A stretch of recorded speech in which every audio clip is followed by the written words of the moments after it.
This is Dr. Tori. Welcome to the Influence Everyday Show, where we make every day better and we influence for good.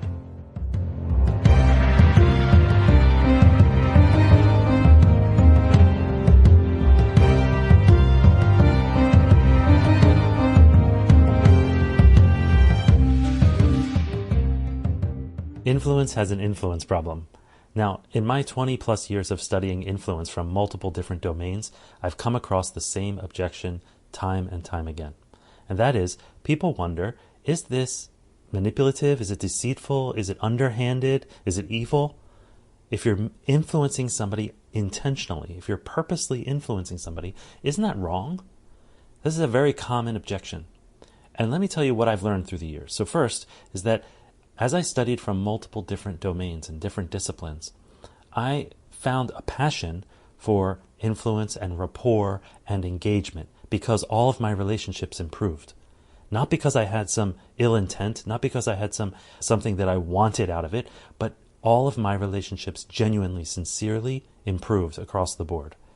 I felt like I was becoming a better human, a better neighbor, a better spouse, a better parent, a better son-in-law, a better son, a better colleague, a better physician, all by studying influence and rapport and implementing it in my life and making it part of my habits. Now, along the way, it's interesting. So it first became my passion because I loved it. And I loved giving what we call in hypnosis hypnotic gifts, where you can change someone's life in a moment. That became addictive to me, and it's something that I found it to be my passion because I loved it. I love helping people get to a better place, and in a conversation, in a single one-off conversation, or from a stage or in a workshop. I love it. It's like my passion. However, sometimes people find a passion by finding something they hate, and I also found that. The more I studied marketing, the more I studied influence, the more I studied even from some of the dark arts so that I could understand how they worked, what principles they were using. The more I understood those, the more I learned from them, I found something I really hated. And that is when I look at things like the bigger industries that are like, say, the junk food industry, the soda industry, the entertainment industry, Coca-Cola, Anheuser-Busch, Philip Morris, Burger King, Pepsi, McDonald's, all of these game companies and all that, they are using billions and billions of dollars and lots of resources, lots of talent, lots of mental energy, lots of study to get people to do the things that I, as a parent, as a physician, as a community member, a community leader, I'm trying to undo. They're getting people to do the things that I'm trying to undo. So to me, it actually became a duty. It was like, if you think about it, if you're a teacher, you have a duty to influence your students. You have a duty to enhance their curiosity. You have a duty to make it so that their eyes don't glaze over when you talk about your subject that you're teaching them. You have a duty to shape their love of learning and their path forward to their careers and their service to humanity. That's your duty as a teacher. You have a duty as a parent to raise your child.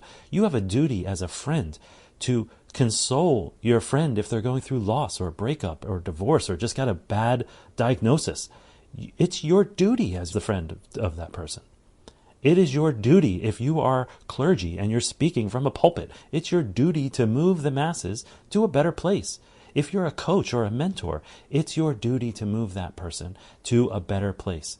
What is it about influence that feels so wrong? Well, first of all, let me just say this. Influence is inert, meaning it is neither good nor bad. It's a tool, and you can use it for good, and you can use it for bad. But here's the thing. It's never neutral. You're always influencing. Whether you like it or not, whether you're being deliberate or not, whether you're being intentional or not, you are influencing. So what I submit to you is turn that into influence for good. Be deliberate. Be intentional. Being intentional about moving somebody is not deceitful. And I'll tell you why. Because there are certain times where we have interactions where there's a social contract, right? If I, as a physician, am talking to a patient, there's a social contract. It's understood they're coming to me for their well-being and their wellness and getting better, right?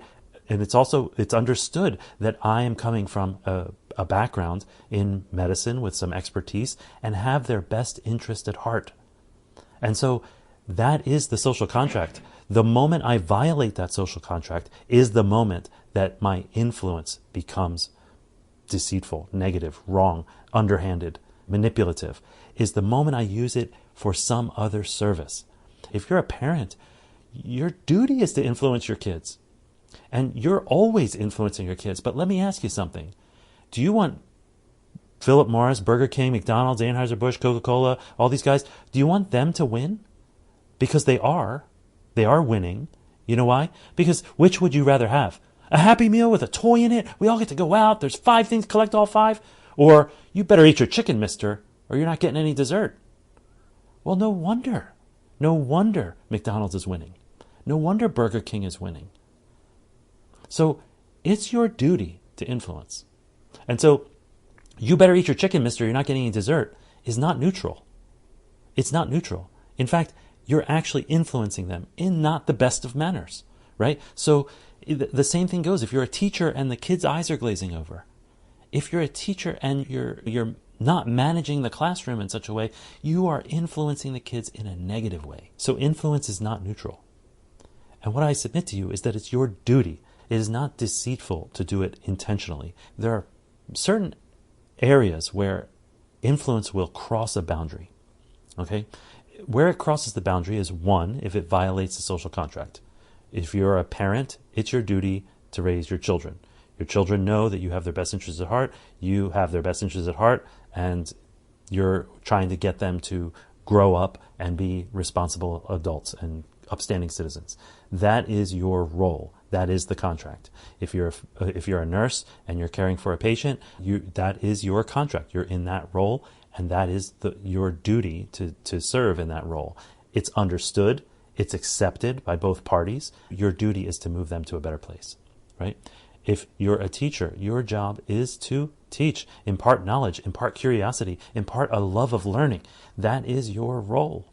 That's your social contract.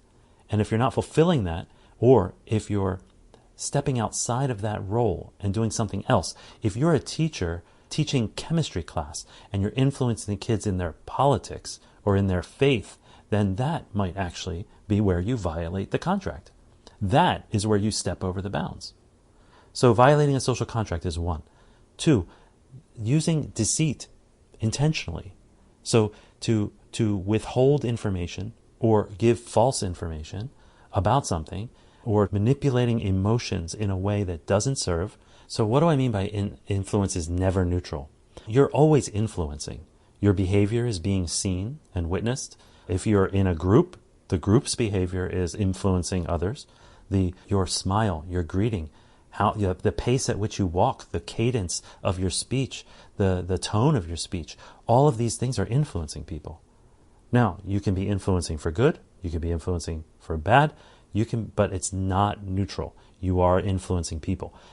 If you are walking into a room, a meeting, and you greet people, you can do that in a way that's optimal, or you can do that in a way that's suboptimal. But either way, the greeting is happening. You are influencing others. Now, here's our problem. We're winging it. Why are we winging it? Why are we winging it when we go into a conversation? Why are we winging it when we go into a meeting? Why are we winging it as we raise our kids? It doesn't make sense. Guess what? Philip Morris, Burger King, McDonald's, Anheuser-Busch, they're not winging it. They're being very deliberate. They're using data. They're using learning. They're using experts in these fields to get people to do the things that they want them to do. You have a duty to stand up to that as a parent, as a teacher, as an upstanding citizen in the world. Now look, the other thing that goes into influence and whether or not it crosses a boundary is your intention. Your intention. You can take the same exact action. Let's say politicians. Politicians can stand on the debate stand and get ready to advocate for their issues. And one might be there because, you know what, they want the perks that come with insider knowledge on stock trading, or they want the power that comes along with it, or they want the status and the wealth that comes with it. And someone else might be there because, you know what, they saw a real need and they're advocating for it. That's what they're doing. They decided to go into politics because they wanted to advocate for this issue.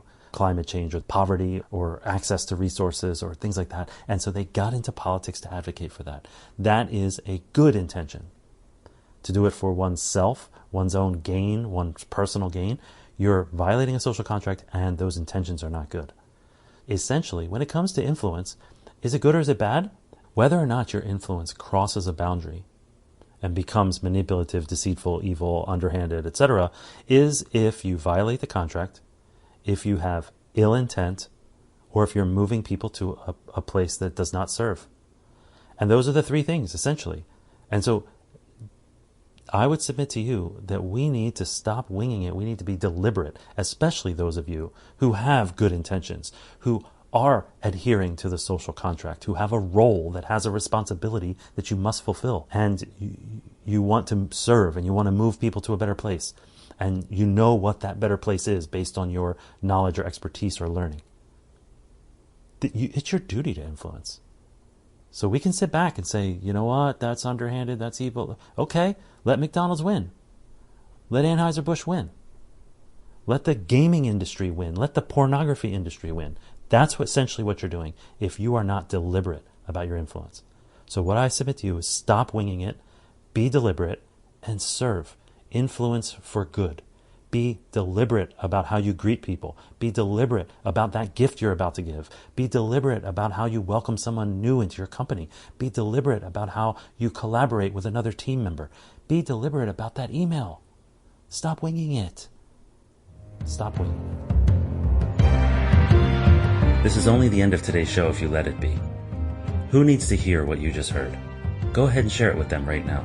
The Influence Everyday podcast is free. We don't sell advertising space, so telling others is the best way to pay us back, but more importantly, it's the best way to pay it forward. If you enjoyed today's podcast, take a moment to rate and review the show, then check out the additional links and materials that go along with it.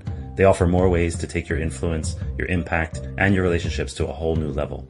Now go forth and influence for good, every day.